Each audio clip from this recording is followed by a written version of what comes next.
अस्सलाम वालेकुम। आज की इस वीडियो में हम लोग डिस्कस करेंगे chapter 10 of income tax ordinance 2001 and under this video basically हम लोगों ने कवर करना है डिवीजन 4 ऑफ दिस चैप्टर, जिसका टाइटल है general provision relating to the advance payment of tax और the reduction of tax and source. यानी कि बेसिकली हम लोगों ने अंडर दिस वीडियो ये कवर करना है कि वो कौन सी पेमेंट है जिनके ऊपर एक टैक्स पेयर से एडवांस में टैक्स कलेक्ट और डिडक्ट कर लिया जाता है, तो वो किन प्रोविजन के तहत उससे ये उसकी पेमेंट पर एडवांस टैक्स की कलेक्शन और रिडक्शन होती है, तो वो किन प्रोविजन के तहत होती है। ये basically major subject of this portion है। यही चीज़ें जो है वो अंडर दिस डिवीजन डिस्कस की गई हैं। एंड हम लोग बेसिकली फर्स्ट 5 सेक्शन कवर करेंगे इस पोर्शन के आज के इस वीडियो में, यानी सेक्शन 159 से लेकर सेक्शन 163 को हम लोग डिस्कस करेंगे। Under this section 5 major subject cover हुए हैं। जैसे कि नंबर 1 पे हम लोगों ने ये कवर करना है कि वो कौन से पर्सन हैं जिनको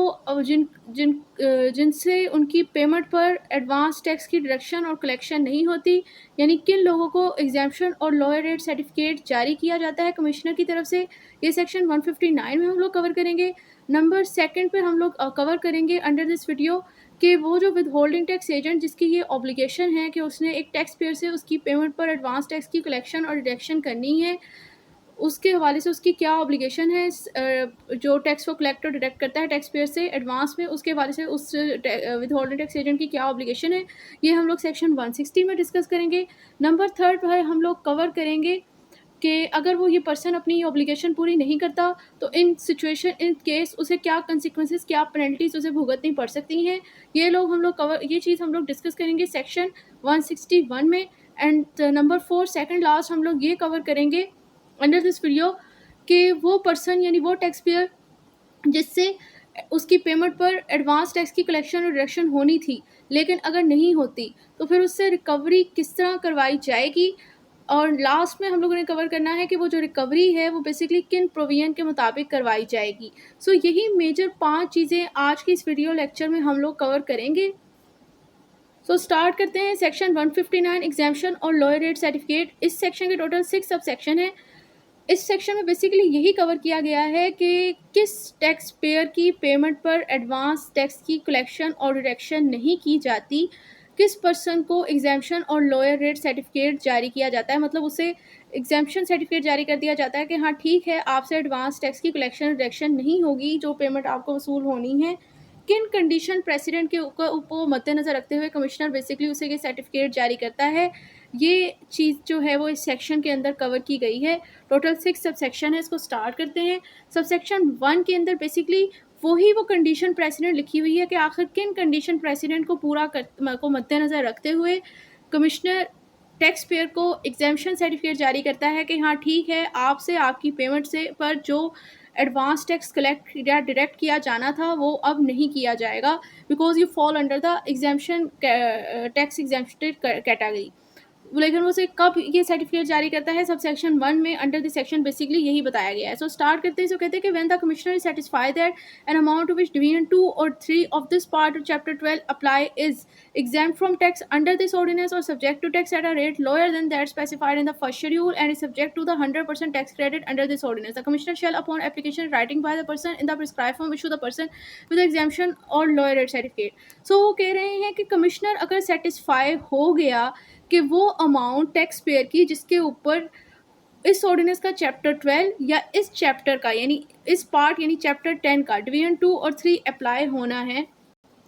मतलब कह रहे हैं कि उसकी अमाउंट पर, उस टैक्स पेयर की अमाउंट पर चैप्टर 12 की प्रोविजन एप्लीकेबल तो थी, और इसी तरह चैप्टर 10 की डिवीजन 2 और 3 की प्रोविजन एप्लीकेबल तो थी, अप्लाई हो रही थी। और ये प्रोविजन बेसिकली डील करती हैं कि आपकी पेमेंट पर से आपसे एडवांस टैक्स डिडक्ट और कलेक्ट किया जाएगा, मतलब उस अमाउंट के ऊपर एडवांस में टैक्स की कलेक्शन और डिडक्शन तो होनी थी इन रेलेवेंट प्रोविजन के मुताबिक, लेकिन वो सेटिस्फाई हो गया कि ये इनकम बेशक इस अमाउंट पर ये रेलेवेंट प्रोविजन अप्लाई तो होनी थी, यानी उसकी अमाउंट पर एडवांस में टैक्स की कलेक्शन रिडक्शन तो होनी थी, लेकिन उसकी इनकम ऐसी है कि वो तो एग्जेम्प्टेड है, वो इनकम एग्जेम्प्ट फ्रॉम टैक्स है according to the provision of this ordinance. Number 2 ये कि उस पर टैक्स तो लग रहा है लेकिन उसका जो रेट ऑफ टैक्स एप्लीकेबिलिटी है वो लोअर है उस रेट से जो कि फर्स्ट शेड्यूल के अंदर बताया गया है। नंबर थर्ड, वो ये सेटिस्फाई हो गया कि इसकी इनकम इतनी है कि वो 100% to the tax credit subjected है, यानी कि जितनी उसकी इनकम पर टैक्स बनना है, टैक्स पेबल बनना है, इतने का तो उसने टैक्स क्रेडिट उसके पास है। यानी टैक्स क्रेडिट बेसिकली ये होते हैं जो कि आपके ऊपर जो एक्चुअली टैक्स क्रेडिट ये होते हैं जो कि एक टैक्स पेयर की टोटल टैक्सेबल इनकम को रिड्यूस नहीं करते, बल्कि उस पर जो टैक्स बना हुआ होता है ना, उस लाइबिलिटी को ही रिड्यूस कर देते हैं। यानी कि फ़र्ज़ कर लें अगर उस पर 50,000 टैक्स बन रहा था तो उसके पास इतना टैक्स क्रेडिट इतनी अमाउंट के थे, उसने इतनी कोई चैरिटी ज़कात वगैरह दी हुई थी कि जितना उस पर टैक्स बन रहा था उतनी के तो उसने टैक्स क्रेडिट थे उसके पास, जिन्होंने उसकी टैक्स लाइबिलिटी को रिड्यूस कर दिया। सो अब इंसानियत का एंड मोरालिटी का और लॉ का तकाजा ये है कि अगर एक बंदे ने जितना उस पर टैक्स लाइबिलिटी बनती थी उसने पूरी की हुई है, तो हम उसे अब दोबारा तो नहीं उसी चक्कर में घसीटेंगे, हम दोबारा तो नहीं इस पर टैक्स लगाएंगे, डबल टैक्सेशन तो नहीं करेंगे। मतलब अगर वो ये 3 कंडीशन मतलब उस बेशक उस इनकम के ऊपर ये प्रोविजन अप्लाई होती थी, रेलेवेंट प्रोविजन अप्लाई होती थी, चैप्टर 12 और चैप्टर 10 की डिवीजन 2 और 3 अप्लाई होती थी, यानी उसके ऊपर एडवांस टैक्स की कलेक्शन डिडक्शन होनी थी उस पेमेंट पे। लेकिन वो सेटिस्फाई हो गया कि भाई ये इनकम तो 100% सब्जेक्ट टू टैक्स क्रेडिट है, ये इनकम तो एग्जेम्प्टेड फ्रॉम टैक्स है, और ये इनकम तो टैक्स तो लग रहा है लेकिन जो rate of applicability of tax है वो लोअर देन है उस रेट से जो कि फर्स्ट शेड्यूल में बताया गया है। देन कमिश्नर पर्सन की यानी टैक्स पेयर की एप्लीकेंट की दरख्वास्त के ऊपर जो कि एक प्रिस्क्राइब फॉर्म में, मतलब लॉ में जो बताया गया है फॉर्मेट, जो कि लॉ की बुक के अंदर लास्ट में लिखा होता है, क्योंकि प्रिस्क्राइब का मतलब होता है एज पर लॉ, मतलब जो फॉर्मेट कानून में बताया हुआ उसकी तरह है। तो उसने दरख्वास्त दी थी और कमिश्नर सेटिस्फाई हो गया कि हाँ भाई ये 3 कंडीशन यानी क्लाउज ABC वाली पूरी हो रही है, तो तब उस बंदे को वो एग्जेम्पशन और लोअर रेट सर्टिफिकेट जारी कर देगा। यानी अगर ये 3 कंडीशन पूरी हो रही हैं तो अब उस बंदे को कमिश्नर ने exemption or lower rate certificate जारी कर देना है, यानी उसकी इनकम पर उससे एडवांस टैक्स नहीं लिया जाएगा, एडवांस टैक्स की कलेक्शन और डिडक्शन नहीं होगी टैक्स पेयर से। कब नहीं होगी? जब ये 3 कंडीशन फुलफिल हो जाएं, यानी ये 3 कंडीशन के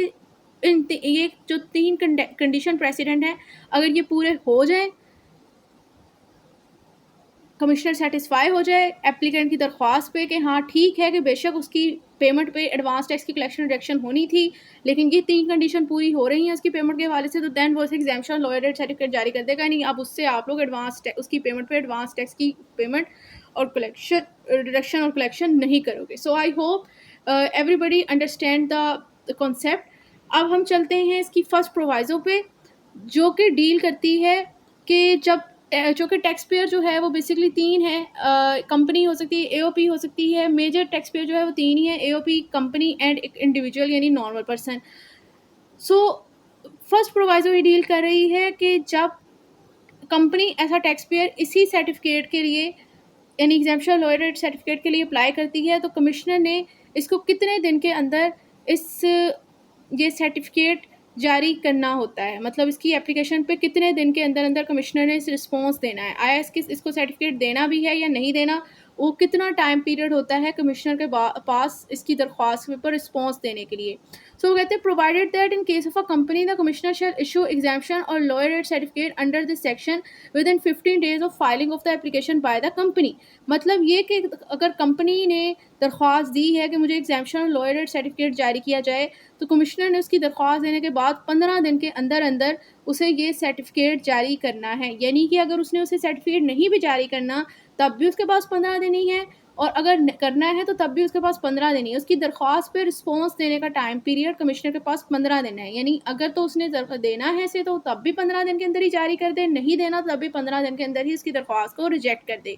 ये कमिश्नर के पास ये टाइम लिमिट कानून में लगा दी गई है। जो शेल का वर्ड लिखा हुआ है इसका मीन की मैंडेटरी प्रोविजन है, ये लाजमी तौर पर उसके पास इतने दिन का टाइम पीरियड है। नेक्स्ट प्रोवाइजो जो है वो ज़रा इम्पोर्टेंट है याद रखने के हवाले से और लीगल कम्प्लेक्सिटी टेक्निकलिटी के हवाले से कि वो सेकंड प्रोवाइजर कहती है provided further that the commissioner shall be deemed to have issued the exemption certificate upon the expiry 15 days from filing of the application by the aforesaid company and the certificate shall be automatically process and issue by the IRS। So वो कह रहे हैं जैसे मैंने कहा कि अगर tax payer company है, उसने दरख्वास्त दी कि भाई मुझे exemption or lower rate certificate जारी कर दे, उसकी दरख्वास्त के ऊपर लीगली टाइम पीरियड जो है रिस्पॉन्स देने का कमिश्नर के पास 15 दिन है कि अगर वो उसकी दरख्वास्त को 15 दिन के अंदर ही उसको अप्रूव करके उसको सर्टिफिकेट जारी कर दे या 15 दिन के अंदर इसे रिजेक्ट कर दे। क्योंकि अगर वो 15 दिन के अंदर उसको रिजेक्ट नहीं करता, सेकंड प्रोवाइजो में बताया गया है कि what will be the consequences if the commissioner not response to the company within a 15 days of the filing of the application which he apply for the to obtain the exemption lawyer rate certificate। अगर उसने दरख्वास्त दी है ना कि मुझे exemption lawyer rate certificate जारी करो और 15 दिन के अंदर उसने रिस्पॉन्स देना था कमिश्नर ने, 15 दिन के अंदर उसने रिस्पॉन्स नहीं दिया, 15 दिन एक्सपायर हो गए, तो ऑटोमेटिकली जैसे ही 15 दिन एक्सपायर होंगे ये समझा जाएगा कि कमिश्नर ने उसे सर्टिफिकेट जारी कर दिया है एग्जाम्पशन और लॉयर रेट सर्टिफिकेट का, और ऑटोमेटिकली तौर पर ये सर्टिफिकेट 15 दिन के एक्सपायर होने के बाद आईआरएस की तरफ से प्रोसेस होके इशू हो जाएगा उस टैक्स पेयर को, कंपनी को, यानी आपकी एफपीआर पोर्टल पे आपके इनबॉक्स के अंदर ये सर्टिफिकेट ऑटोमेटिकली तौर पर आ जाएगा। ये बिल्कुल इसी तरह है कि जिस तरह पाकिस्तान के अंदर हम लोग कॉन्स्टिट्यूशन में पढ़ा है कि जब लॉ बनता है तो उसको दोनों हाउसेस से पास होना, यानी पार्लियामेंट में, यानी दोनों हाउसेस यानी नेशनल असेंबली और सेनेट की तरफ से अप्रूव होना ज़रूरी है। उसके बाद प्रेसिडेंट के पास जाता है वो फाइनल अप्रूवल के लिए बिल, और 10 दिन के अंदर अंदर प्रेसिडेंट ने उसको या तो रिजेक्ट करना होता है या एक्सेप्ट करना होता है। लेकिन अगर 10 दिन एक्सपायर हो जाते हैं तो वो पॉकेट बिल कन्वर्ट हो जाता है ऑटोमेटिकली तौर पे लॉ में, यानी 10 दिन का टाइम पीरियड होता है प्रेसिडेंट के पास भी उस प्रपोज बिल को ऊपर अपना रिस्पॉन्स देने के लिए कि आया उसे एक्सेप्ट करे और लॉ बना दे या रिजेक्ट कर दे और लॉ ना बनाए। तो अगर 10 दिन एक्सपायर हो जाते थे तो अगर उसने उस पर कोई रिस्पॉन्स नहीं दिया होता तो ऑटोमेटिकली तौर पर वो बिल कानून में कन्वर्ट हो जाता था। सेम यहाँ पर भी यही है कि अगर कंपनी ने दरख्वास्त दी है कि मुझे एग्जाम्पशन और लॉयर रेट सर्टिफिकेट जारी करो, मुझसे एडवांस टैक्स ना लो मेरी पेमेंट पे, और कमिश्नर ने उसे 15 दिन के अंदर उसके पास टाइम पीरियड है सेक्शन 159 की प्रोवाइजो 1 के तहत उसके पास 15 दिन का टाइम है। अगर उसने 15 दिन एक्सपायर हो गए और उसने कोई रिस्पॉन्स नहीं दिया तो सेक्शन 159 की सेकंड प्रोवाइजो के तहत वो 15 दिन के एक्सपायर होने के बाद ऑटोमेटिकली तौर पर समझा जाएगा कि कमिश्नर ने उसे एग्जाम्पशन लॉयर रेट सर्टिफिकेट जारी कर दिया है, कंपनी को इससे एडवांस टैक्स नहीं लिया जाएगा और ये आईआरएस की तरफ से ऑटोमेटिकली प्रोसेस हो जाएगा ये सर्टिफिकेट और इसको इशू हो जाएगा टैक्स पेयर को, यानी इसके इनबॉक्स के अंदर ये आ जाएगा। अब थर्ड प्रोवाइजो कहती है provided also that the commissioner में मॉडिफाई और cancel the certificate issue automatically by the IRS, यानी कि जो 15 दिन अगर एक तरह से देखा जाए तो अगर उसको पेनलाइज किया गया है कमिश्नर को 15 दिन में रिस्पॉन्स ना देने की मद में, तो साथ ही थर्ड प्रोवाइजो में उसे एक डिस्क्रिशनरी राइट भी दिया गया है कि जो ऑटोमेटिकली तौर पर आईआरएस की तरफ से सर्टिफिकेट जारी हुआ है, कमिश्नर की ये डिस्क्रिशनरी पावर है कि वो सर्टिफिकेट को कैंसिल भी कर सकती है या उसमें थोड़ी सी मॉडिफिकेशन भी कर सकती है। किन बेसिस पे, on the basis of reason to be recorded writing after, ठीक है, उसको सुन ऑडियो अल्टर पार्टम के रूल के तहत नेचुरल जस्टिस का जो सेकंड प्रिंसिपल है, सेकंड रूल है ऑडियो अल्टर पार्टम, उसके तहत उसको सुनने के बाद एप्लीकेंट को यानी कंपनी को सुनने के बाद और रीज़न रिकॉर्ड करने के बाद अगर कमिश्नर चाहे तो जो ऑटोमेटिकली तौर पर सर्टिफिकेट जारी हुआ है आईआरएस की तरफ से उसको वो कैंसिल भी कर सकती है और उसमें मॉडिफिकेशन भी कर सकती है। मतलब वो ये राइट एक्सरसाइज तो कर सकती है लेकिन पहले उसको सुन के, क्योंकि ज़ाहिर है उसके फेवर में जा रहा है ये, तो उसको सुनने के बाद ही वो ऐसा करेगी, उसके रीज़न भी रिकॉर्ड करेगी कि आया मैं क्यों उसे कैंसिल कर रही हूँ या क्यों मैं इसमें मॉडिफिकेशन कर रही हूँ। सो अभी तक सेक्शन 159 में हम लोगों ने पढ़ा कि ये एडवांस टैक्स की पेमेंट से छूट का एग्जाम्पशन और लॉयर रेट सर्टिफिकेट एक नॉर्मल टैक्स पेयर को, एक इंडिविजुअल को कब जारी होता है, जब वो ये 3 कंडीशन को पूरी कर दे, और कंपनी ने जब अप्लाई करना है तो उसे कितने दिन के अंदर ये जारी किया जा सकता है, और अगर वो जारी ना किया जाए उन दिनों के अंदर तो उसके क्या कंसिक्वेंसेस होंगे, ये चीज़ें अभी हम लोगों ने पढ़ी। अब सब सेक्शन 1 ये कहता है the commissioner shall upon application from a person in the prescribed form whose income is not likely to be chargeable to tax under this ordinance issue exemption certificate for the profit on debt referred to in clause C of subsection 1 section 151। ठीक है, अब subsection 1 ने कह रहा है कि एक person है यानी एक एप्लीकेंट, एक टैक्स पेयर है, उसने प्रिस्क्राइब फॉर्म में दरख्वास्त दी जिसकी इनकम जो है वो चार्जेबल टू टैक्स की कैटेगरी के अंदर फॉल नहीं करती थी अंडर दिस ऑर्डिनेंस, यानी कि 6 लाख से कम ही थी, क्योंकि बिजनेस वाला हो, अदर सोर्स वाला हो या जो है वो हो सैलरी वाला, ऑलमोस्ट सबके लिए जो है वो 6 लाख से कम इनकम ही एग्जाम्प्टेड है ना। तो अगर, और एग्रीकल्चर के लिए एग्रीकल्चर तो वैसे एग्जाम्प्टेड है, तो वो उस बंदे ने कहा as per federal law, federal level पे, प्रोविंशियल लेवल पे नहीं। तो अगर वो कह रहे हैं कि उस बंदे ने, किसी टैक्स पेयर ने दरख्वास्त दी है कमिश्नर को यही एग्जाम्पशन लॉयर सर्टिफिकेट की, और कमिश्नर को पता है अंदाज़ा है कि इसकी इनकम एग्जाम्प्टेड टैक्स की कैटेगरी में आ रही है, एग्जाम्प्टेड इनकम कैटेगरी में आ रही है, चार्जेबल टैक्स की कैटेगरी में नहीं आ रही, तो उसे एग्जाम्पशन सर्टिफिकेट जारी कर देगा उसकी प्रॉफिट ऑन डेब्ट वाली इनकम पे, जो कि स्पेसिफाई की गई है सेक्शन 151 के सब सेक्शन 1 की क्लॉज सी में। मतलब जो उसकी प्रॉफिट ऑन डेब्ट वाली इनकम है उसके लिए उसे एग्जाम्पशन सर्टिफिकेट जारी कर देगा। अब नेक्स्ट आ जाता है सबसेक्शन 1B। ये बड़ा इम्पोर्टेंट है और न्यू भी है, क्योंकि ये अभी रिसेंटली ये सबसेक्शन 1B ऐड हुआ है, पहले ये नहीं था सेक्शन 159 में। सो कह रहे हैं the commissioner shall upon application from a person. अब यहाँ पर बेसिकली ये बताया गया है कि किस पर्सन से जो है वो 236C का टैक्स नहीं लिया जाता, एडवांस टैक्स नहीं लिया जाता। सबसेक्शन 1B में बेसिकली ये बताया गया है, क्योंकि जब हम लोगों ने सेक्शन 236C पढ़ा तो अब हम लोगों ने ये चीज़ डिस्कस की थी कि 236C एक ट्रांजैक्शनल एडवांस टैक्स है कि जब भी एक पर्सन अपनी प्रॉपर्टी को सेल कर रहा है तो उसने 236C का टैक्स लाजमी है कि उसने पे करना है। फाइलर के लिए अलग रेट थे, लेट फाइलर के लिए अलग रेट थे, नॉन फाइलर के लिए अलग रेट थे, इन तमाम लोगों ने पे करना था। इवन कि जो नॉन रेजिडेंट टैक्स पेयर था उसने भी पे करना था।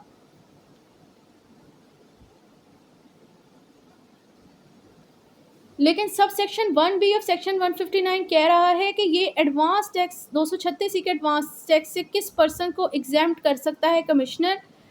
किन कंडीशन प्रेसिडेंट के ऊपर उस बंदे को एग्जाम्प्ट किया जाएगा। इसलिए बहुत इंपॉर्टेंट है, इसलिए ज़रा ध्यान से सुनना है कि किस बंदे को 236C का एडवांस टैक्स नहीं पे करना, किसको एग्जाम्प्ट कर देगा कमिश्नर इस टैक्स से, किन कंडीशन प्रेसिडेंट के पूरा होने पे, ये अभी हम लोग पढ़ते हैं। तो कहते हैं commissioner shall upon application from a person in the prescribe form whose income from capital gain is not chargeable to tax under subsection 1A of section 37 issue exemption certificate for collection of advance tax under section 236C in respect of are resident immovable property which. So वो कह रहे हैं कि एक person है, उसने prescribe form में tax payer ने कमिश्नर को दरख्वास्त दी, उस टैक्स पेयर की इनकम जो है कैपिटल गेन से, क्योंकि ये एक हेड है, हेड ऑफ इनकम है, इनकम फ्रॉम कैपिटल गेन, उसकी इनकम जो है वो under the head of the capital gain chargeable to tax नहीं थी सेक्शन 37 के सबसेक्शन 1A के तहत। इसका मतलब ये कैपिटल गेन के हेड में आप पर तब टैक्स लगता है जब आप अपनी प्रॉपर्टी इमूवेबल प्रॉपर्टी को सेल करते हो और उससे जो आपको कोई गेन हासिल होता है तो उस गेन पर आप पर टैक्स लगता है। गेन टैक्स इस तरह कैलकुलेट होता है आपकी कंसिडरेशन माइनस कॉस्ट पे, मतलब जितने की आपने वो प्रॉपर्टी बेची माइनस जितने में ख़रीदी थी, जो डिफरेंस आता है उस डिफरेंस पर आपने गेन टैक्स देना होता है according to your holding period of your property. यानी कि जितने टाइम पीरियड के लिए आपने वो प्रॉपर्टी होल्ड डाउन की थी उसकी बेस पर आपसे टैक्स कैलकुलेट होता है, और ये बाकायदा चार्ट में ये बताया गया है कि कितना आप पर बनता है। लेकिन वो कह रहे हैं कि वो बंदा, उसकी इनकम तो कैपिटल गेन की हेड के अंदर फॉल करती थी, लेकिन वो इनकम ऐसी थी कि उसके ऊपर वो एग्जेम्प्टेड ऑफ टैक्स थी, यानी चार्जेबल टू टैक्स नहीं थी, उस पर टैक्स नहीं बनता था। इट्स मीन ये हुआ कि उस पर्सन का होल्डिंग पीरियड 6 साल था, क्योंकि 6 साल के बाद अगर आप अपनी कोई प्रॉपर्टी बेचते हो तो फिर आपके ऊपर जो है वो गेन टैक्स नहीं लगता। तो वो ये कहना चाह रहे हैं कि एक पर्सन है, उसने 6 साल तक के बाद अपनी इमूवेबल प्रॉपर्टी सेल आउट की, अब उसके ऊपर गेन टैक्स, उसकी जो इनकम बेशक कैपिटल गेन के हेड के अंदर फॉल कर रही थी, लेकिन जो उसका डिफरेंस आया भी वो एज़ पर लॉ, क्योंकि उसका होल्डिंग पीरियड 6 साल के बाद उसने अपनी इमूवेबल प्रॉपर्टी बेची, अब वो एग्जेम्प्टेड ऑफ टैक्स की कैटेगरी के अंदर आ रहा था, उसकी इनकम के ऊपर गेन टैक्स नहीं लगना था। तो उसने दरख्वास्त दी, अब लेकिन गेन टैक्स नहीं लगना था, लेकिन 236C का तो टैक्स उसे देना पड़ना ही था, क्योंकि वो तो एडवांस टैक्स है, लॉ कहता है कि वो तो आपने पे करना ही है जब भी आपने सेल करनी property as per section 236C। तो वो कह रहा है कि उस पर्सन की इनकम कैपिटल गेन के हेड में फॉल कर रही थी, एग्जेम्प्टेड ऑफ टैक्स की कैटेगरी में आ रही थी, चार्जेबल टैक्स की कैटेगरी में नहीं आ रही थी। क्यों नहीं आ रही थी, इसका लॉजिक मैंने डिस्कस कर दिया कि उसका गेन टैक्स नहीं उस पर बन रहा था, क्योंकि उसका होल्डिंग पीरियड 6 साल के बाद अपनी प्रॉपर्टी बेच रहा था। उसने दरख्वास्त दे दी कि भाई उसे, कि जब उसकी इनकम हेड कैपिटल गेन के हेड के अंदर भी एग्जेम्प्टेड ऑफ टैक्स की कैटेगरी में आ रही है तो उसे एग्जेम्पशन सर्टिफिकेट जारी किया जाए कि उसे 236C का भी टैक्स ना लिया जाए। अब कमिश्नर उसकी रेजिडेंशियल इमूवेबल प्रॉपर्टी मतलब जो पाकिस्तान के अंदर उसकी गैर मनकुला जायदाद है उसको वो बेच रहा है, तो वो कह रहा है कि भाई उसके ऊपर मेरा गेन टैक्स भी सिफर है क्योंकि मैं 6 साल के बाद बेच रहा हूँ, वहाँ पर भी मेरी income as per head capital gain के हेड के अंदर एग्जेम्प्टेड ऑफ टैक्स की कैटेगरी में आ रही है। तो उसकी दरख्वास्त है कि उसे 236C से भी इस्तिस्ना करार दे दिया जाए, उसके मतलब भी उसे एग्जेम्पशन सर्टिफिकेट जारी कर दिया जाए। तो अब कमिश्नर उसे कब 236C के टैक्स से इस्तिस्ना करार देता है, एग्जेम्पशन सर्टिफिकेट से कब जारी करता है, जब वो ये 3 कंडीशन पूरी देख लेता है। कब करेगा वो? Which number 1 has been in the personal use for the last 15 years. वो कह रहे हैं जो प्रॉपर्टी जिसके मतलब उसे चाहिए ना टैक्स पेयर को कि 236C का टैक्स ना लिया जाए, अगर तो कमिश्नर सेटिस्फाई हो गया कि 15 साल से ये प्रॉपर्टी उसके इस्तेमाल में है, यानी आप देख सकते हो कि गेन टैक्स से बचने के लिए होल्डिंग पीरियड 6 साल है। सेक्शन 37 के तहत गेन टैक्स से बचने के लिए होल्डिंग पीरियड 6 साल है कि 6 साल के बाद आप बेचो तो तब आपकी माफ़ी है। लेकिन 236C के एडवांस टैक्स से बचने के लिए आपके यूज़ में हो वो प्रॉपर्टी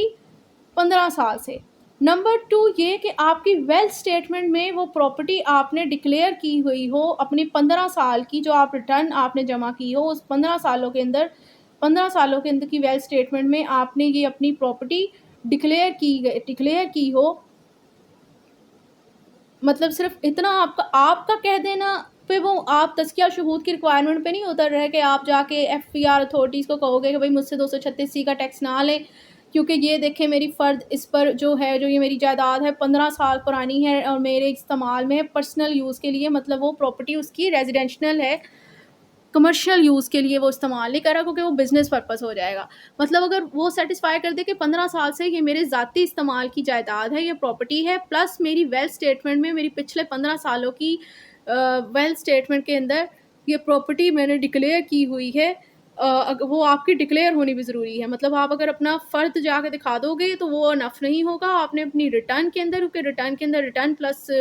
वेल्थ स्टेटमेंट दोनों शामिल होती हैं, तो आपकी वेल्थ स्टेटमेंट के अंदर आपकी एसेट्स के अंदर वो आपने प्रॉपर्टी अपनी 15 सालों की रिटर्न में 15 साल की वेल्थ स्टेटमेंट में वो डिक्लेयर भी की हुई हो, जिस पे आपको 236C के टैक्स से एग्जेम्पशन चाहिए जिस प्रॉपर्टी के हवाले से। नंबर 3 ये है कि वो आपकी रेजिडेंशियल प्रॉपर्टी हो, आपके पर्सनल यूज़ में हो और आपके टैक्स रिकॉर्ड, मतलब ये कि आपकी रिटर्न के अंदर आपने पर्सनल यूज़ में अपनी रेजिडेंशियल प्रॉपर्टी के अंदर इस प्रॉपर्टी को के हेड में इस प्रॉपर्टी को डिक्लेयर किया हो।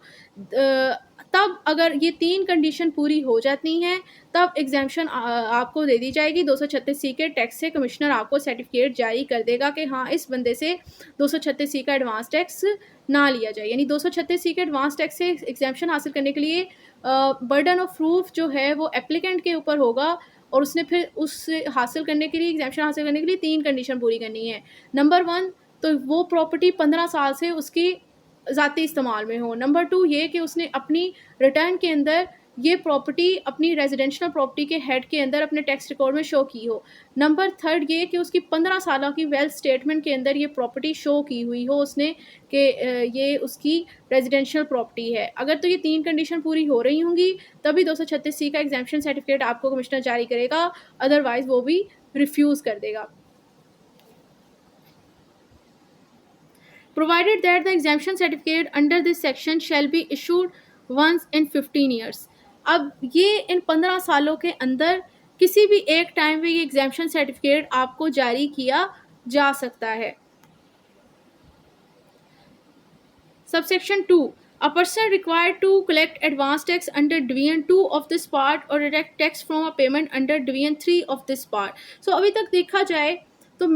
हमने अभी तक ये डिस्कस किया कि 236C के एडवांस टैक्स से एग्जेम्पशन किस बंदे को मिलती है। एक बात हमने इस सेक्शन में ये कवर की, और वैसे जिस इनकम के ऊपर एडवांस टैक्स की पेमेंट और कलेक्शन होनी है उस इनकम के हवाले से एग्जेम्पशन सर्टिफिकेट किस बंदे को मिलता है, ये सेकंड चीज़ हम लोगों ने डिस्कस की। नंबर 3 हम लोगों ने लिखा कि जब एग्जेम्पशन सर्टिफिकेट कंपनी को चाहिए तो कितने दिन के अंदर रिस्पॉन्स देना होता है कमिश्नर ने, और अगर वो रिस्पॉन्स ना दे तो उसके क्या कंसिक्वेंसेस होंगे। ये 3 चीज़ें अभी तक हम लोगों ने इसके सबसेक्शन 1, सबसेक्शन 1A और सबसेक्शन 1B में कवर की। अब सबसेक्शन 2 की तरफ चलते हैं तो कहता है कि person required to collect advance tax under division 2 of this part or deduct tax from a payment under Division 3 of this part or deduct or collect tax under Chapter 12 shall collect or deduct the full amount of tax specified in the Division 2 or 3 or Chapter 12 as the case may be। So general rule क्योंकि इधर shall का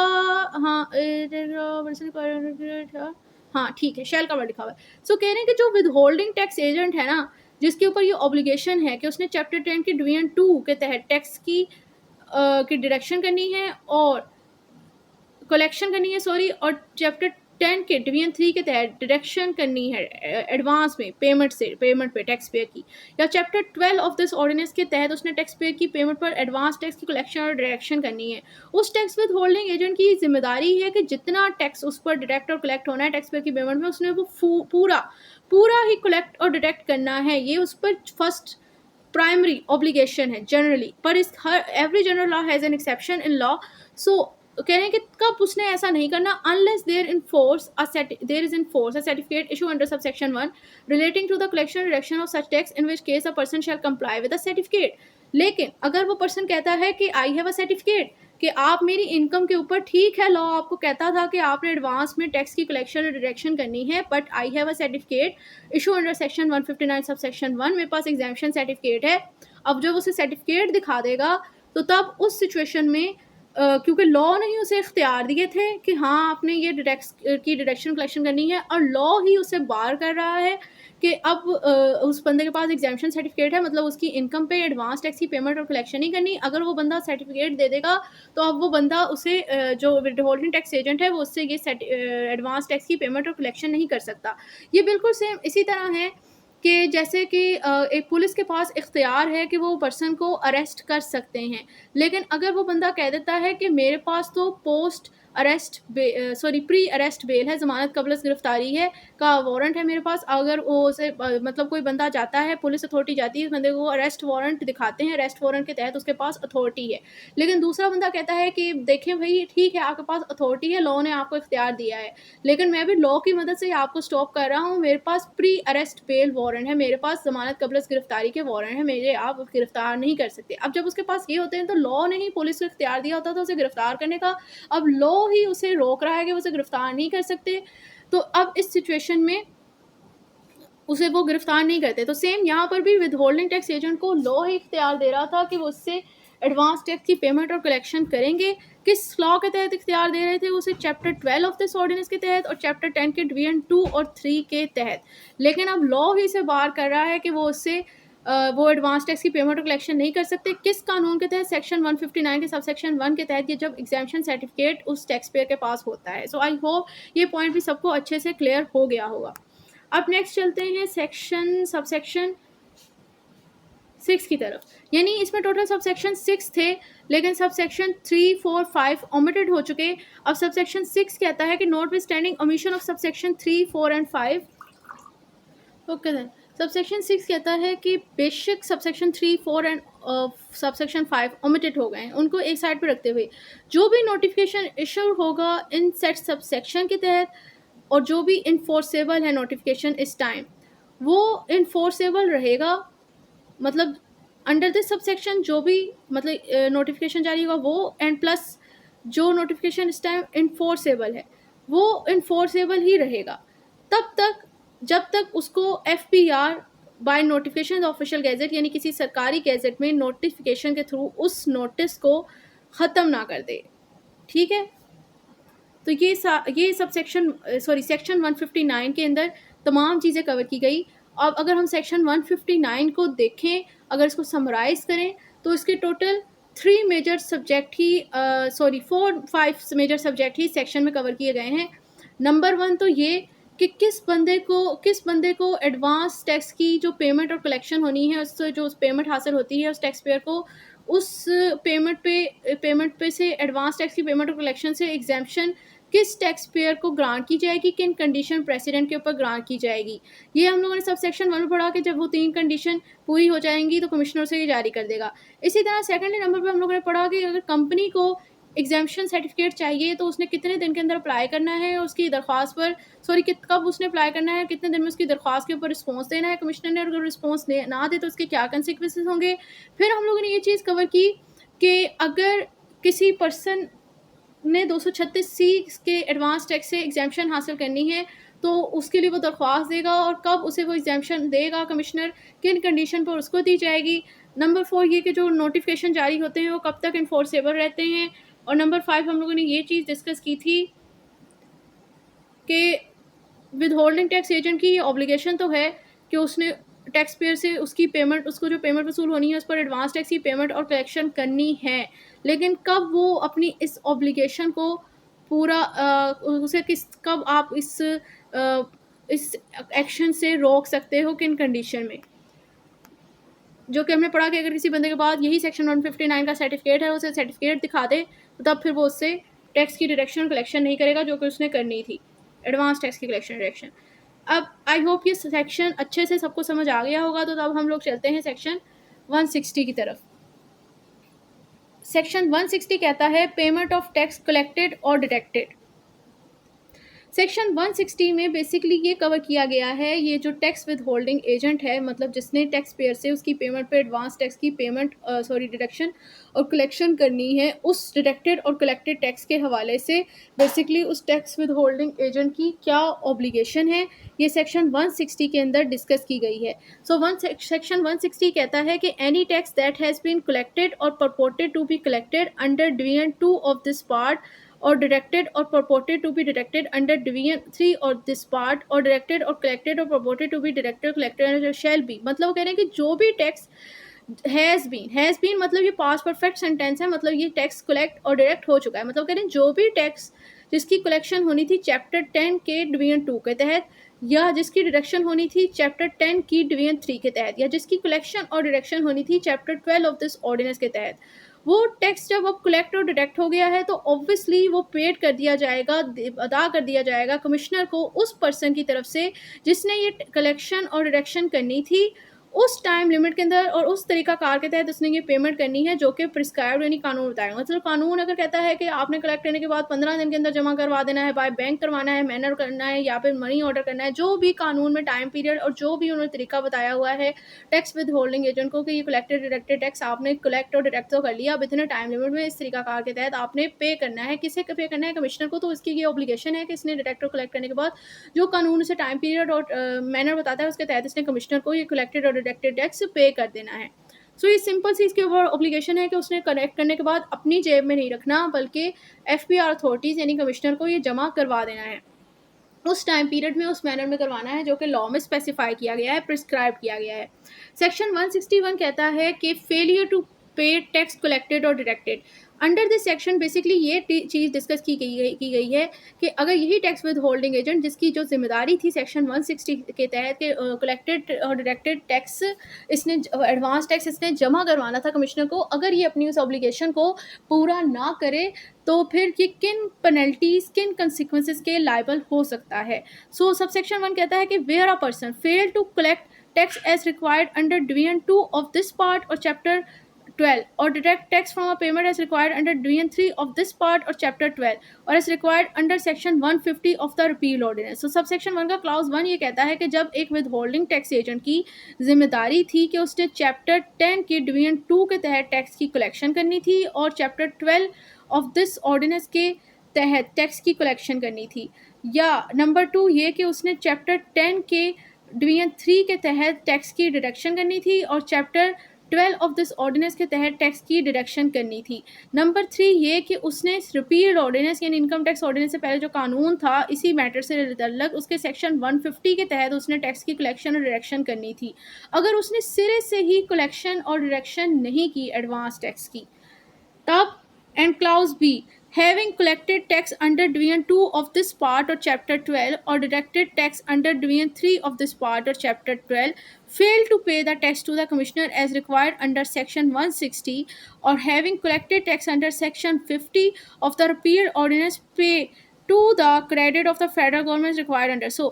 number 1 कह रहा था कि सिरे से ही उसने कलेक्शन और डिडक्शन नहीं की। क्लाउज भी कह रहा है कि उसने कलेक्ट तो किया टैक्स चैप्टर 12 के डिवीजन 2 के तहत और चैप्टर 12 के तहत, और चैप्टर 10 की डिवीजन 3 और चैप्टर 12 के तहत उसने टैक्स की कलेक्शन और डिडक्शन तो कर ली और रिपील्ड ऑर्डिनेंस के, लेकिन एज पर सेक्शन 60 कमिश्नर को जमा नहीं करवाया, और सेक्शन 50 और रिपील ऑर्डिनेंस के तहत उसने कलेक्शन और डिडक्शन तो कर ली लेकिन फेडरल गवर्नमेंट को सेक्शन 50 के सब सेक्शन 8 के तहत जमा नहीं करवाया। मतलब ये कि उसने या तो सिरे से कलेक्शन और डिडक्शन नहीं की, और अगर कर ली तो फिर आगे उसने पेमेंट नहीं की इस collected or deducted advance tax की कमिश्नर को। तो अब इन कंसिक्वेंसेस के अंदर क्या होगा, the person shall be personally liable to pay the amount of tax to the commissioner who may pass an order to the effect and process to recover the same. तो अब इस सिचुएशन में जो कि उसकी ऑब्लिगेशन थी उसने वो पूरी नहीं की, तो कमिश्नर उसे पेनलाइज करेंगे कि भाई आप जितना टैक्स एडवांस टैक्स की कलेक्शन डिडक्शन उस होना था पेमेंट पर टैक्स पेयर की, उसने जमा करवाना था ना, वही अब आप पर्सनली जमा करवाओगे। कमिश्नर उसे ऑर्डर पास करेगा इस मामले में, और फिर उसके बाद उससे रिकवरी भी इस मैटर के हवाले से करेगा। फिर no recovery under subsection 1 shall be made. अब ये रिकवरी सबसेक्शन 1 के तहत उससे तब तक नहीं की जाएगी जब तक जिस पर्सन के अगेंस्ट आप ये ऑर्डर जारी कर रहे हो, यानी विद होल्डिंग टैक्स एजेंट के अगेंस्ट, उसे ऑडी एल्टरम पार्टम के तहत एक अपॉर्चुनिटी ऑफ बीइंग हियर्ड नहीं प्रोवाइड कर दी जाती। मतलब उसे सुना जाता है कि हो सकता है उस बंदे के पास कोई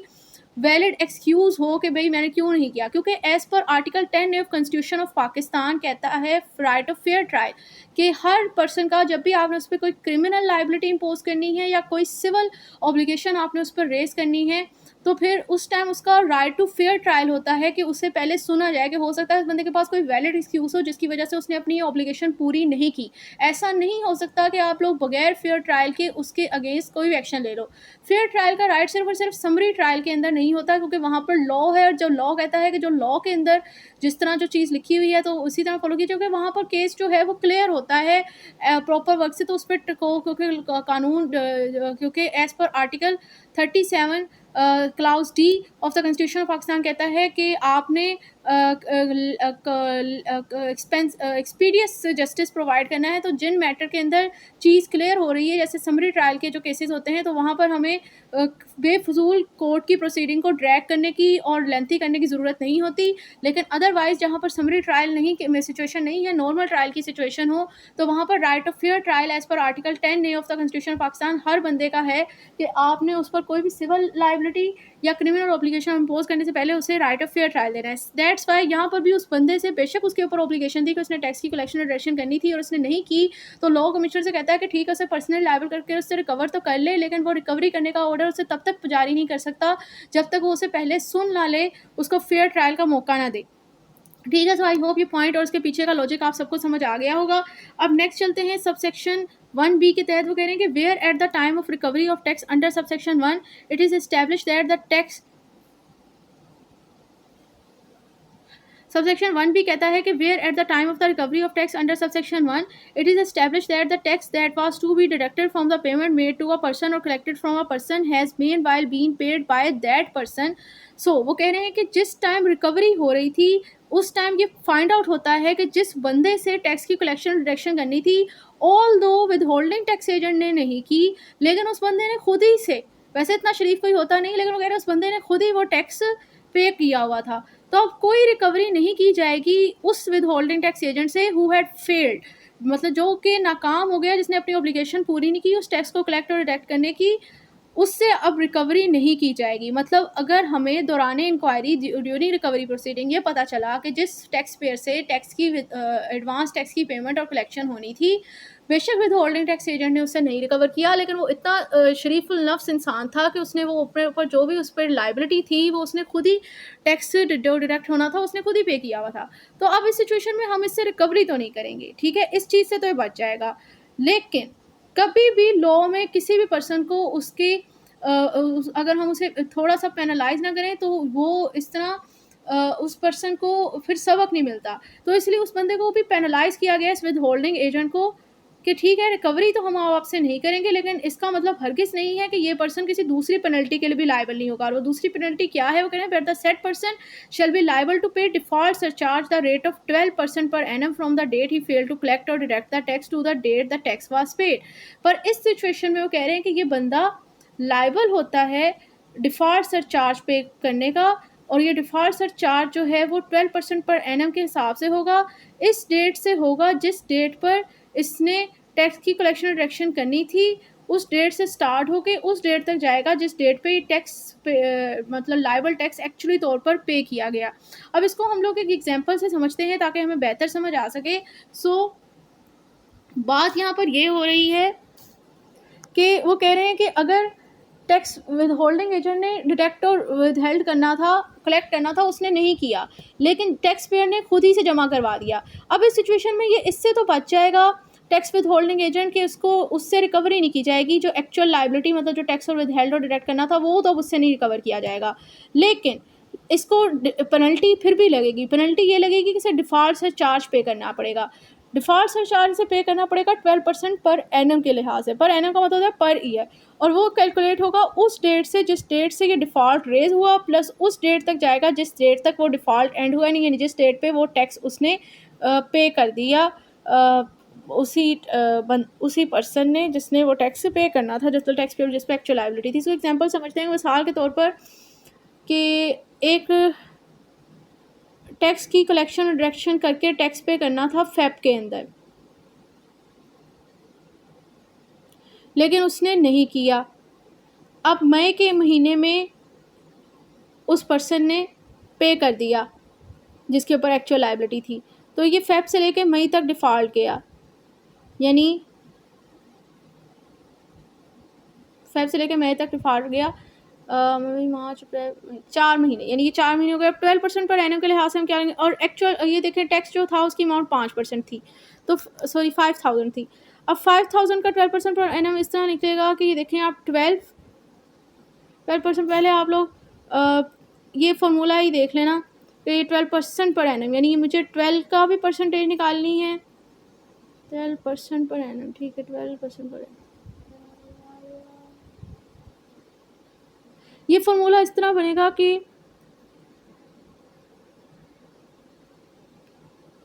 tax multiply by 12% multiply by default days and month, यानी मेरी मर्ज़ी है कि मैं महीने काउंट कर लूँ फेब से लेकर मई तक के महीने के, या फिर मैं महीने ही सॉरी डेज़ काउंट कर लूँ, महीने काउंट कर लूँ, जो कि 4 बने, और 12% पर एनम है। पर एनम मतलब डिवाइड के ऊपर महीने के अंदर 12 महीने, एक साल के अंदर 12 महीने होते हैं तो 12 से होगा, और ये यहाँ पर मंथ, यानी कि फार्मूला ये बनेगा tax multiply by 12% multiply by days या मंथ डिवाइडेड बाय 12, ये फार्मूला बनेगा इसको कैलकुलेट करने का। अब आप देखें कि मेरे पास सिचुएशन के अंदर 5000 टैक्स है, 4 महीने तक का डिफ़ॉल्ट है।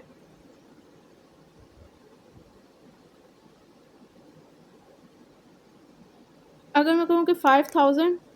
मल्टीप्लाई बाय 12,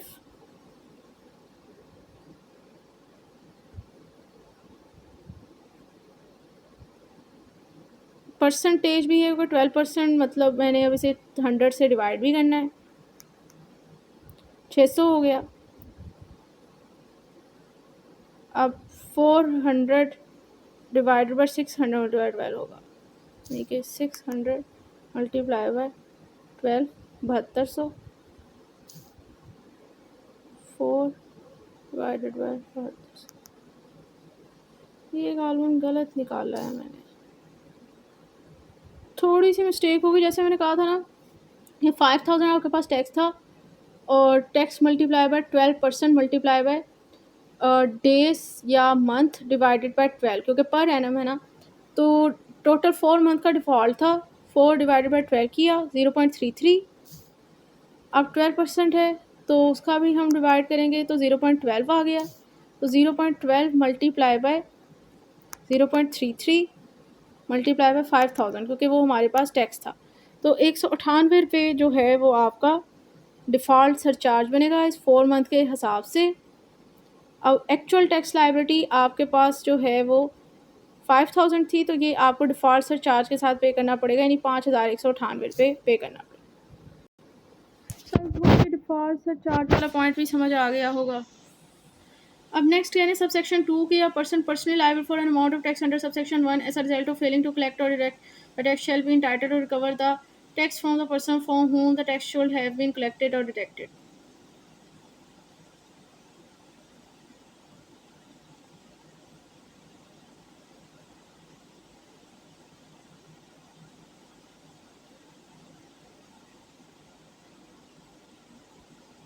ठीक है, वो कह रहे हैं जो बंदा पर्सनली तौर पर लायबल हो गया है ना कि टैक्स पे करने के लिए, जो उसने कलेक्ट और डिडक्ट करना था लेकिन उसने नहीं किया, तो अब उसको लॉ ने पर्सनली तौर पर लायबल कर दिया कि चलो ठीक है, फिर अब आप खुद ही पे करो क्योंकि आपकी ज़िम्मेदारी थी, आपने अपनी ऑब्लिगेशन पूरी नहीं की। तो कह रहे हैं कि वो पे तो कर देगा, लेकिन बाद में उसके पास ये राइट है कि जिस बंदे ने एक्चुअली तौर पर जिसके ऊपर प्राइमरी लायबिलिटी थी ना, यानी टैक्स पे जिससे टैक्स कलेक्ट और डिडक्ट किया जाना था, उससे वो पेड टैक्स की अमाउंट रिकवर कर सकता है। सबसेक्शन 3 कहता था commissioner may after making or causing to be made such inquiry as he deem necessary amend or further amend an order of recovery under subsection 1 if you consider that the order is error in so far. ठीक है, अब वो कह रहे हैं कि जो order of recovery tax withholding agent के अगेंस्ट कमिश्नर ने जारी किया है कि भाई अब आपसे ये जो टैक्स आपने विदहेल्ड करना था, कलेक्ट और डायरेक्ट करना था, आपसे रिकवर किया जाएगा। तो उस ऑर्डर ऑफ रिकवरी को कमिश्नर अगर चाहे तो उसकी डिस्क्रिशनरी पावर है कि वो उसमें इंक्वायरी के बाद उसमें अमेंडमेंट कर सकता है, फर्दर अमेंडमेंट कर सकता है। कब? जब अगर उसे लगता है कि इस ऑर्डर के अंदर किसी किस्म का एरर है या इंटरेस्ट ऑफ रेवेन्यू के ये अगेंस्ट है ये ऑर्डर। नेक्स्ट प्रोवाइडेड प्रोवाइजो है provided that the order of recovery shall not be amended.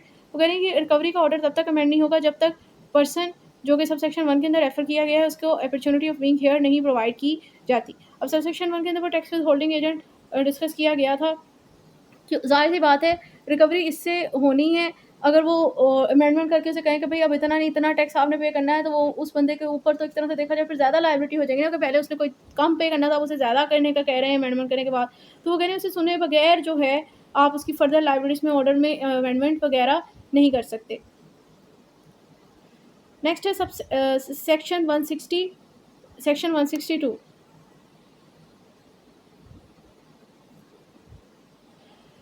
So direct recovery of tax from the person from हुम tax was not collected or deducted. मतलब जो tax payer है जिससे ये tax collect or deduct किया जाना था लेकिन उससे नहीं किया गया, तो उससे अब टैक्स की रिकवरी किस तरह की जाएगी। Wherever a person failed to collect tax as required under Division 2 of this part of Chapter 12, whereas from a payment as required under Division 3 of this part of Chapter 12, the Commissioner may pass an order to that effect and recover the amount not collected directly from the person from whom the tax should have been collected or to whom the payment was made। अगर जिस बंदे से tax की collection होनी थी chapter 12 of this ordinance या chapter 10 के division 2 के तहत, या डिडक्शन होनी थी चैप्टर 12 ऑफ दिस ऑर्डिनेंस या चैप्टर 10 के डिवीजन 3 के तहत, तो कमिश्नर अब चूँकि उससे हुई नहीं, तो कमिश्नर की डिस्क्रिशनरी पावर है कि वो ऑर्डर जारी कर सकता है इस अमाउंट को रिकवरी करने के लिए, कि कलेक्शन और डिडक्शन करने के लिए उस पर्सन से जिससे कि एक्चुअली तौर पर ये अमाउंट की कलेक्शन और डिडक्शन होनी थी उसकी पेमेंट में, यानी टैक्स पेयर की। The recovery of tax under subsection 1 does not absolve the person who fail to direct tax. मतलब लेकिन अब ये जो रिकवरी हो रही है इस बंदे से टैक्स की, ये जो टैक्स विद होल्डिंग एजेंट ने अपनी एप्लीकेशन पूरी नहीं की उसको इस्तिस्ना करार नहीं दे रही, उसे बरी इल्ज़ाम नहीं कर रही। मतलब जिस बंदे की ज़िम्मेदारी थी ना कि उसने विदहेल्ड करना था, टैक्स कलेक्ट और डायरेक्ट करना था, उसने नहीं किया। अब आप डायरेक्ट टैक्स पेयर से रिकवर कर रहे हो जिससे रिकवर किया जाना था। लेकिन अगर उससे नहीं अब उससे रिकवर किया जा रहा है तो ये इस बंदे को उसकी इस लायबिलिटी से आज़ाद नहीं करी। किस लायबिलिटी से? कि इसके अगेंस्ट जो है वो उसकी ऑब्लिगेशन को पूरा करने के अगेंस्ट कोई लीगल एक्शन नहीं लिया जा सकता। इस चीज़ से भी उसे नहीं, मतलब आप उससे रिकवर कर रहे हो डायरेक्टली तौर पे, तो वो कह रहे हैं अब आप रिकवर कर तो रहे हो, टैक्स विद होल्डिंग एजेंट के पास भी जब आ जाए तो अब मुझे आप क्यों सज़ा दे रहे हो? कह रहे हैं ठीक है हम रिकवर कर तो रहे हैं, लेकिन इसका हरगिज़ ये मतलब नहीं है एज़ पर सेक्शन 162 सबसेक्शन 2 के आपके ऊपर जो दूसरी लायबिलिटी आपके इस डिफ़ॉल्ट की वजह से बनती है, आप उससे इस्तिस्ना बरी इल्ज़ाम हो गया आपको, मतलब आपके खिलाफ हम कोई लीगल एक्शन नहीं ले सकते। इसके अगेंस्ट स्टिल लीगल एक्शन लिया जा सकता है। इससे डिफ़ॉल्ट सरचार्ज भी पे करवाया जा सकता है। और जो इसने ज़ाहिर-सी बात है टैक्स विद होल्डिंग एजेंट है, तो अपनी इनकम के अंदर जो इसने टैक्स वगैरह विदहेल्ड किया था उसने इसको एक्सपेंसेस के तौर पर क्लेम कर लिया था, तो इसकी डिडक्शन भी इसको डिसअलाउ कर दी जा सकती है। ये सारे एक्शन इसके अगेंस्ट लिए जा सकते हैं।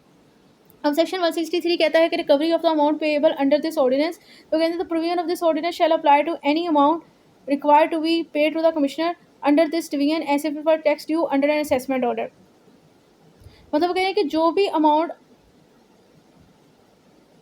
इस डिवीजन के तहत रिक्वायरमेंट है उस अमाउंट की कि वो कमिश्नर को पे की जानी है, और कौन सी अमाउंट जो है रिक्वायर है अंडर दिस पार्ट के कमिश्नर को पे की जानी है, जो कि एडवांस टैक्स कलेक्ट और डायरेक्ट आपसे हो रहा है। मतलब कहने कि वो जो एडवांस टैक्स की मतलब जो अमाउंट रिक्वायर है ना अकॉर्डिंग टू दिस ऑर्डिनेंस, मतलब वो जो एडवांस टैक्स की कलेक्शन डायरेक्शन जो रिक्वायर है कि ये जो एडवांस टैक्स कलेक्ट और डायरेक्ट हुआ है ये आपने कमिश्नर को पे करना है।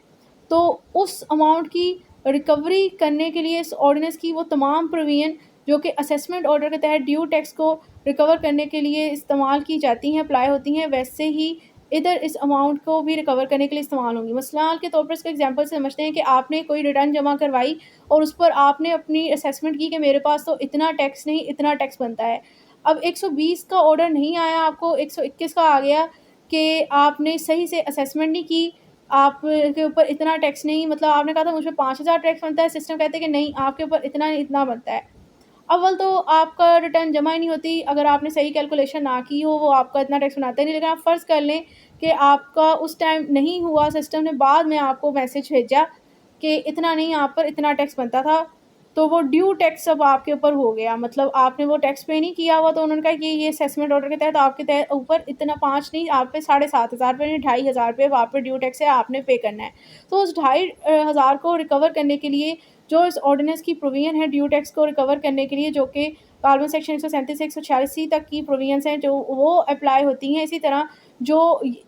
इस पोर्शन के अंदर एडवांस टैक्स आपने पे करना है, और अगर आप कमिश्नर को पे नहीं कर रहे, तो वो भी आपका ड्यू टैक्स ही कंसीडर किया जाएगा। और जिस तरह असेसमेंट ऑर्डर के तहत ड्यू टैक्स को रिकवर करने के लिए इस ऑर्डिनेंस की प्रोविज़न अप्लाई होती हैं, बिल्कुल इसी तरह इस एडवांस टैक्स को जो आपने कमिश्नर को पे करना है और आपने नहीं किया, तो वो ड्यू टैक्स कंसीडर करके उसकी रिकवरी के लिए भी वही सेम प्रोविज़न और इस ऑर्डिनेंस की अप्लाई होंगी, जो कि असेसमेंट ऑर्डर के अंदर ड्यू टैक्स की को रिकवर करने के लिए इस्तेमाल होती हैं। सो आई होप ये सेक्शन है तो 1-2-3 लाइन का, लेकिन ये आपको इसका कॉन्सेप्ट अब समझ आ गया होगा। अभी आज की वीडियो में हम लोग ने फर्स्ट 5 सेक्शन ही कवर करने थे। नेक्स्ट वीडियो में इंशाल्लाह इसी पोर्शन के अदर सेक्शन कवर करेंगे।